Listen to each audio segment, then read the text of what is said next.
Hello, everyone. Welcome to an emergency edition of Inside the Birds TV, a live stream, because you know what? It calls for an emergency situation, Adam. The Eagles, after 10 days, have finally made their head coaching hire. And it is, maybe if you were to ask a week ago, it would be kind of a surprise name. It's going to be for sure the Indianapolis Colts offensive coordinator, Nick Sirianni. He will be the man who replaces Doug Peterson.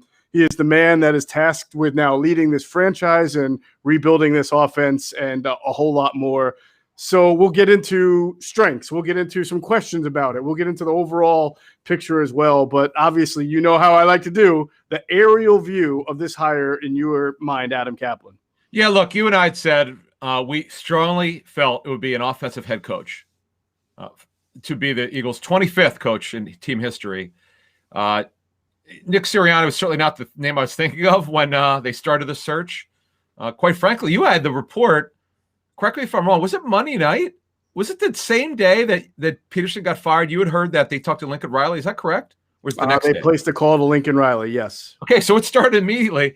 Mm-hmm. I never thought, I'll be honest with you, though we've got some interesting information about Sirianni we're going to put out here, but I didn't think it would lead to Sirianni, to be honest with you, until you and I heard I don't know what time, 10 a.m., something like that. That's the way he was leaning. Something like that. Yeah, it certainly started to sound that way, and especially as the week went on, you started to hear that the two guys who interviewed well were both Nick Sirianni and Josh McDaniels, and we talked about that on the podcast, weighing one versus the other. McDaniels, as you mentioned, as is out there, has a lot of baggage from what happened with him in Denver and Indianapolis, but he also has rings, right, Adam? I mean, he's a proven offensive mind, a good offensive coordinator who's done some innovative things as far as the slot receiver and offenses. So you have that on one end, and then you have a guy like Nick Sirianni who didn't have as high of a profile, came well recommended. I know that Frank Reich and others who have worked with or alongside Nick Sirianni speak very highly of him. And in that regards, it reminds me of a little bit like maybe an Andy Reid vibe for Jeffrey Lurie and Howie Roseman, where an understated guy who really blew him away in an interview gets a chance now to lead the franchise going forward. Yeah, this is amazing. I'm going to bring that a little bit forward. I'm reasonably sure this is correct. The last two coaching hires never wound up interviewing with another team to be head coach. Unless you could tell me that Sirianni interviewed with anyone. I know Peterson sure didn't. No. Be head coach. Yeah. Think about that. Like, isn't that incredibly rare? Now, they're one for one of those type guys. As a matter of fact, I would have to ask Joe Banner, did Andy Reid interview with anyone in 99? Maybe he did. I don't know. But it is I give him credit in this case. I give this team credit. They clearly did not make the popular choice. Jeff and I have been monitoring social media, since Schefter broke the story. And, we were not at liberty to say what we knew at 10 a.m. because we had not got it confirmed yet. And as I've learned of these coaching searches, just because you're hearing one guy, they're leaning towards one guy, things could change. The Chip Kelly search. My God, was that the most bizarre search? It looked like he was going to be it. He backed out. And then he reemerged a week later. So you got to be careful saying one guy's definitely going to be the coach. But look, this is an interesting choice. So my aerial view is it's offense. It's about rebuilding the quarterback. I'd said in our show last week, before anyone knew this, I said, listen, it came up in the coaching interviews, told by multiple sources. The Eagles made it pretty clear to the next coaches, you better have a plan for Carson Wentz. Are they definitely keeping him? I would say there's a pretty high probability they're doing that based on the people I spoke with. Got relayed to me by 3 different people now that Eagles made it pretty clear they wanted a plan, and when they were talking to these coaching candidates, hey, what's your plan for Carson Wentz going forward? How are you going to rebuild him? And in whatever way they said it. I wasn't in it, so I don't know exactly how they said it, but that was the gist of what we were told. So the question is Nick Sirianni the right guy to do that? And that's something we're going to learn over time. I think it's a great question. I want to go back to what you said about Carson Wentz. I think it was an important question for Howie and Jeffrey to ask of candidates about Carson Wentz. But I also think that can only be, this is me personally speaking, whatever answer they got, they should have just been looking for the idea, the concept, and not necessarily ready to apply it, because I don't think a head coaching interview should be about any one guy.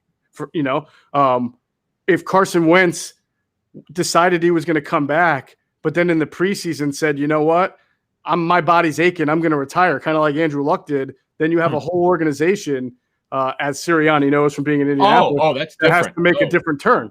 So my point would be that I don't think it should be. I think the question needs to be asked, but I hope that this hire is not about fixing Carson Wentz, but more about who's the best overall candidate for the organization. And okay, so let me get to that because I don't want people to be confused. I've talked to now, I don't know, 4 or 5 people have worked Sirianni over the years at different places, whether the Chiefs, the Chargers, or the Colts, and they all say energy, passion, leadership. That's what came across, I'm told by Team Eagle Source, that came clearly across in the interview. He did not have 2 interviews. I don't know what's out there, but there are all sorts of rumors. He didn't have 2 interviews. I'm not going to knock any reporting out there, but I was told pretty strongly he didn't have 2 interviews. He just Andy Reid, by the way, I think he had 2 and maybe even 3. So it just depends on the situation. But I was surprised, though, that McDaniels and Sirianni, to the best of our knowledge, unless something happened this morning that we didn't know about, we're doing this live now after 3 p.m. Eastern. So we want to do an emergency pod. We're going to do our real show, which will probably be 45 or 50 minutes for the folks around the country for Friday morning. We'll do that later tonight. But just my reaction would be this clearly was going to be an offensive hire, barring these defensive guys blowing them away. And the other thing is, I don't know that the Eagles wanted to wait another week. Here's why. I know you shouldn't rush, but the longer you wait, the harder it is to get a staff together. That's what I've learned from talking to a lot of smart people over the last couple of days. You don't want to rush anything. You certainly don't. You don't want to rush in a guy you don't totally believe in. I'm not saying this is about Sirianni. I'm just saying in general. But if you wait another week or 2 weeks, your list of available candidates for OC dwindles and dwindles and dwindles. So you got to be careful about that. Right. All right. So let's get into some positives, maybe some skepticism, negatives, whatever you want to call it, before we get out of here. We'll do about 15 or so minutes here. And of course, for our listeners and people who are responding right now, which we appreciate, we will have the Inside the Birds podcast, a lengthier edition, drop Friday morning, as we always do at 6 a.m. So we'll just kind of give you our quick takes for the moment. Positives. Oh, by the way, Inside the Birds TV is brought to you by DraftKings Sportsbook. Download the top-rated DraftKings Sportsbook app now. Use the promo code ITB to get all of your sign-up bonuses. That's promo code ITB to get all of your sign-up bonuses on DraftKings Sportsbook. You mentioned, what your sources told you about Nick Sirianni being a good leader, good coach. I heard similar things from people who know him or know of him, and I know that Adam, in San Diego, he coached wide receivers while Frank Reich was there, being the offensive coordinator. And if you go look at the success that the Chargers had with their wide receivers, and they're not all first-round picks. In fact, Keenan Allen was a third-round pick, or if I'm not mistaken. Terrell Williams is a guy who had success there, I believe. Tyrell Williams, yeah. Tyrell Williams. Travis Benjamin at some points was a good deep threat for them. Oh, Malcolm Floyd. Remember Malcolm Floyd? Malcolm Floyd. Good point. So, and obviously in Indianapolis, T.Y. Hilton has become a very good wide receiver there as well. And 2 of the 3 years that he was with the Colts, they had a top 10 offense. 1 year he had Andrew Luck. The other year, obviously Phillip Rivers. And then the year that Luck retired, they fell to the bottom. So maybe there's some caution in there. But the bottom line is the Eagles have had trouble with wide receiver development. They've been through a lot of different wide receivers coaches. Yep. So along with fixing the quarterback situation, maybe there's something that this guy does that really is good for what the Eagles have a wide receiver. Yeah, it's interesting. Reich and Sirianni have coached receivers in their career. They've coached quarterbacks and receivers, and now they've both been a head coach. So interesting. And Frank has been a mentor as this coaching source who's Sirianni really, really well. There is a thought around the league, and when you talk about negatives, is he really ready? 39 years old is not super young. It's not old. Andy Reid was 41 and became the Eagles head coach in 99. It's just, do you think the guy's ready to be a head coach? And you only know it by sitting down, as they did in Palm Beach. Because you know what? With these Skype or Zoom interviews or Microsoft Teams, it's not good enough. You cannot see people. And Sirianni is an in-your-face type of guy. You're not going to get the full thing if you don't meet with him in person. Not that no one's telling me this, but I would say this: I don't know that he's getting the job if he's doing this over Zoom. He's the kind of guy who's got to be face to face. So it's good that they did that. Yeah. Adam, at this point in my career, having covered the Eagles since 2005, so 15, 16 years, and you've covered the league for a long time too. That's like 50 in business, man. Yeah. For that team, come on. I know it feels like 100, but I think I'm at the point now where I resist the temptation to put a value judgment on a hire like this, because what does my word say? If I say this is a great hire, well, he might be terrible. I could say it's a terrible hire. He may wind up being, like you said, Andy Reid. So I'm not going to put any good. There are certain hires, like when Andy Reid went to Kansas City, or when Bill Parcells went from the New England to the Jets, or even Dallas, where you're like, okay, I know what I'm getting, right? Those are few and far between. Most of the hires these days tend to be the young, upcoming coordinators on either offense or defense. He's one. Yeah. He's right. One. And he fits that. So I'm not going to sit here and romance the fans into thinking this is going to be a great thing, nor am I going to steer them into thinking this is going to be terrible. But I will say this, as I've said quite often in our podcast, it's not going to matter unless everybody functions together as one anyway. So whether it's got to be Jeffrey, Howie, now Nick Sirianni, the personnel department, the coaching staff he puts together, they've all got to be on the same page and pulling in the same direction, and that remains to be seen. Yeah, and I would say also when you looked at the Peterson hire, because you're talking about whether our opinion is it a good hire or bad hire, not that you're going to know for years, but I remember, I'll be straight up with you. I was nonplussed about the Peterson hire. I was sort of mystified. I mean, I knew why it happened because they're lucky for them that Ben McAdoo love didn't happen. They didn't get the guy that they really wanted, or Adam Gase. But it's sometimes the guys you weren't sure about turn out to be the best head coaches. I mean, 5 years with Peterson, 3 playoff appearances straight, and a Super Bowl. That's pretty darn good. That's a success. Yeah. But I didn't think that was going to happen. So none of it. Jeff makes a great point. We have no idea. I have no problem if you don't like it. That's your life. You can say whatever you want. You can feel any way you want. I mean, I'm looking at the little chat. I see a lot of names we recognize from our message board. We appreciate it. And we'll take some of those questions, and we'll certainly answer some of them when we do a real pod for tomorrow. But my first reaction is to wait and see. I'm with Jeff on this. I've talked to enough people who've worked with him and know Nick, but you don't know. And by the way, he hasn't been a play caller yet, though. I'm going to ask someone who's very close to Nick. I want to know if he actually was ever handed off the play calling for preseason. Because I know some head coaches do that to get their guys ready. Frank Reich, by the way, Doug Peterson gave him play calling. We reported this 2 years ago, if I'm not mistaken. He gave him play calling week 17 against Dallas in 2017, the 2017 season, the Super Bowl year, because they had already clinched. Right. That's when Nate Sudfeld looked really good or something. According to Jeffrey Lurie, Nate Sudfeld was unstoppable. Right. They didn't score though in that game, if I'm not mistaken. But anyway, right. So yeah, I'd like to know. Is it an NLBL? No, but I don't know this, but I would tell you that the smart thing to do for Nick or Howie Roseman, Howie is good at assisting Doug, like he did with Doug. Doug with Doug's call, who's going to coach with him, but Roseman assisted and helped him put the staff together in 16, and Doug had final say. If he didn't want Jim Schwartz wasn't being hired, folks. That's just the way it is. But I would strongly suggest to Nick, get a veteran coach around you, okay? The Cardinals head coach, his name escapes me right now. What's Cliff Kingsbury. Yes. He hired Tom Clements. Tom Clements was Aaron Rodgers' quarterback's coach for years, and we'll see who Nick knows. He really should do that, because you want in your hopefully your last head coaching job, one that lasts many years, you want to have guys around you who are smart and have been in the league a long time and can help you when you need them, because that's so key for guys who are young, and Nick's not even 40 yet, still relatively young as a head coach. It's not old and it's not super young, but it's enough. When you look at it, he's been on the super fast track here. Brandon Staley's going to go through the same thing with the Chargers. Mm-hmm. I mean, his fast track is about as fast as you've seen. So you want to make sure you've got guys around him who can support him.